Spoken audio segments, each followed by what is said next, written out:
Hi guys, so welcome sa example number 2 ng ating bisection method. So this time meron tayong trigonometry. So 5x squared plus cosine x minus 3. So okay, since wala ulit tayong interval, punta tayo sa calcu. Pero since meron tayong trigo which is si cosine x, palitan ng ating setup. Punta tayo sa shift tapos mode. Then from degree, pindutin si number 4 para maging radian. Okay? So punta na tayo sa table. Then i-type ang equation. 5 alpha x squared plus cos alpha x minus 3. So bakit pala mahalaga na i-radian natin yung ating calculator? Kasi if i-degree natin siya, wala tayong makukuhang mag-change ng value sa f of x. Or either yon, or pagka ginawa natin yung bisection method, hindi siya nagko-close. Like, hindi nagpapalit yung sign natin. Diba maalala natin sa example 1, yung f of x sub m natin, nagpapalit yung sign. Pero pagka ginamit natin yung degree, tas may trigo, or hindi lang sa trigo, sa mga logarithmic equation din, hindi siya magbabago. So basically, hindi maganda yung ganon.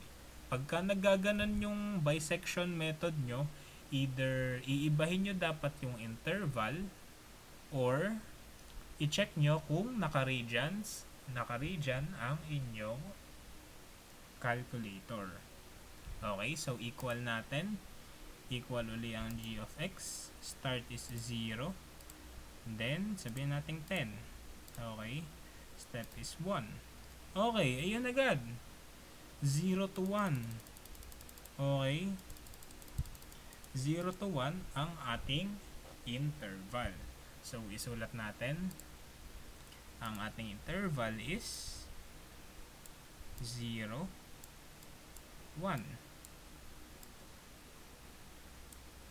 Okay. So, punta na ulit tayo dito sa comp. Kailangan naka-radian yan, ha? Okay. So, alpha x, type uli yung ating equation. Alpha a plus alpha b over 2. Then, yung colon. Tapos, i-type yung ating f of x or yung equation. 5 alpha x squared plus cosine x minus 3. Okay, pindutin si calc. A natin is 0. B is 1. Okay, so punta tayo sa ating Excel. Okay, so andito ulit tayo sa ating table. Sulat lang natin ang ating x sub L is 0, then 1. Okay. So, ano yung nakuha nating value? So, 0.5. Okay, so 0.5. Then, equal uli. Negative. Lagay nyo negative. Then, so since negative, si x sub m, magiging x sub L natin. So, 0.5. Then, retain si x sub u na 1. Okay, so equal uli. A is 0.5. B is 1. So, 0.75 ang ating x sub n. Then, equal uli. So, positive na siya. P. Okay, so mapupunta si 0.75 sa ating upper. Nakukuha nyo na ba yung pattern, guys? Retain si x sub L kasi nag-positive. So, equal uli. So, 0.5, yes. Then, 0.75 ang ating letter B. Okay. So, 0.625 ang ating midpoint. Then, equal uli. Negative. Okay. So, since negative, si x sub m pupunta uli sa lower. 0.625. Then, 0.75. Okay. So, equal uli natin 0.625 then 0.75. Anong sagot? 0.6875. 6875. Then, equal uli natin. So, positive ang ating sagot. P. Okay, so si midpoint mapupunta sa upper 0.6875. So, importante dito guys, nakopyahin nyo yung lahat ng numbers para mas maging accurate tayo. Okay? Dahil pag hindi nyo kinopya lahat, at least 5 decimal places. Pero mas maganda talaga pagka kinopya nyo lahat. Okay? So, equal. Ang A natin is 0.625. Ang ating B is 0.68775. Okay, so ang sagot 0.65625. So ano ang ating f of x sub m? Negative. Okay. So ito na ang last iteration, hanggang 6 lang ang ating gagawin.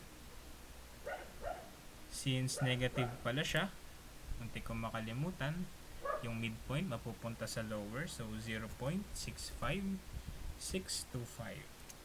Then si upper retain 6875. Okay, so equal. Lagay natin si A sa 0.65625. Then same lang si B. So 0.671.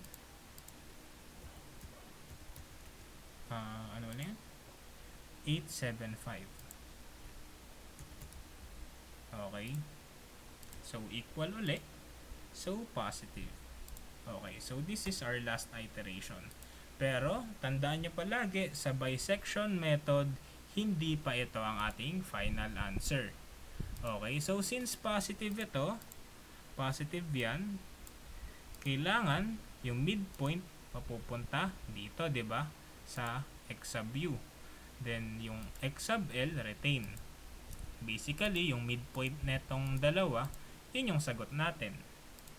Okay? Equal. Same lang ang A.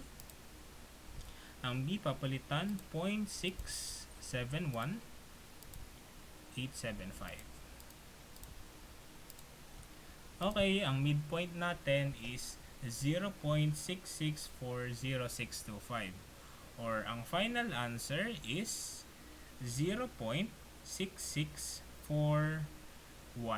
Okay, 4 decimal places. So, yan lang guys. Sana nag-gets nyo yung concept ng bisection method. So, in our next video, itatakal naman natin si false position method. So, meron din tayong Caltech or calculator technique para doon.